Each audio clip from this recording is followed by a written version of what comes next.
Exactly what has taken place in the last year. Joining me right now is Ohio Congressman Brad Wenstrup. He's a member of the Intelligence and House Ways and Means Committees. Congressman, it's great to see you. And let me just say, a little birdie told me it's your birthday, so happy birthday. Thanks for joining me on this special day. You bet. Thank you. Why does this president keep making falsities as if we can't just check it? Of course, we are not we have so many other countries that have a better position than the United States does right now. We're in a massive slowdown. We could be in a recession right now with 41-year high inflation. Well, you know, in addition to what you just mentioned, the excuses are just so arguable all the time, but they're really not called out. If not for Peter Doocy being in that room when we had those White House briefings, there really isn't much opportunity for the truth to be brought out. You know, the president wants to blame, let's go to energy. The president wants to blame price gouging and Putin for this.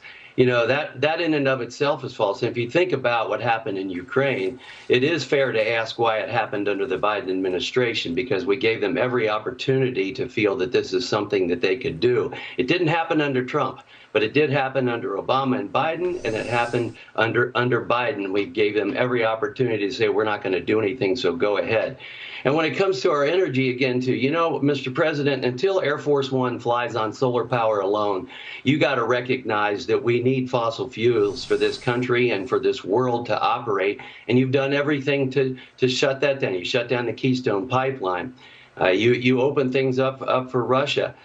So these narratives, they're just so used to being able to just say whatever they want to say and not be questioned on it by the mainstream media. Thank goodness you do. Thank goodness Peter Doocy does. And I think more and more people are challenging this administration for the things that they say. And to sit there as the leader of the United States of America, the world's greatest superpower, the leader of the free world, and just start comparing yourselves to Europe all the time. That's not what the American people want to hear. And so when we look at this economy and we look at inflation, you know, when you talk about raising taxes, that doesn't help. When we have all kinds of money being spent and then a lot of it just sitting around and could be used to decrease our deficit, you know, we got a problem. He's got a trade moratorium. That doesn't help us. We have fewer goods and we have fewer U.S. exports. There continues to be way too much red tape in our government to allow us to thrive and make our economy stronger, to get innovation to the market sooner. And we got to quit rewarding people, able-bodied, capable people. We got to quit rewarding them to stay home. Well, it's incredible how many missteps there are. I mean, why all of the missteps? Is it just sort of ineptitude or what? They've got this climate agenda streaming through virtually every industry, dominating the conversation. And a new Fox News poll finds a majority of registered voters, 55%, think it's inappropriate to protest outside Supreme Court justices' homes, but the Biden administration remains silent on an attempted assassination of Justice Brett Kavanaugh. I know you've got a recent op-ed out. It says, gun control is the wrong debate, you write. You write, quote, we are ignoring the heart of what is wrong in our country. What is going on in the homes and in the hearts of those who are turning to violence? What is wrong in our communities? Expand on that for a moment. And then I've got to get your answers as far as this ineptitude. Why so many missteps from economic policy to foreign policy? It is bizarre beyond my imagination. But if you're putting climate change at the very top, and if that's your God, if that's your motivating factor, and you feel justified, then you make all these types of moves that don't make sense for the American people. Going to the other thing, you know, if we as a country are just talking about guns and new laws, it's the wrong debate. We need to be talking about the violence in America and what's happening as far as murder. You know that I was there on June 14th, 2017. We just had the 5th anniversary of the shooting at the baseball field. Thank goodness guns were there to save our lives.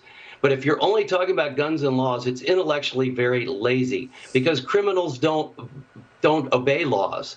That's a given. And most of the guns that are used, if you want to talk about guns, have been purchased illegally. So another law doesn't make a difference. We got to talk about the evil that exists.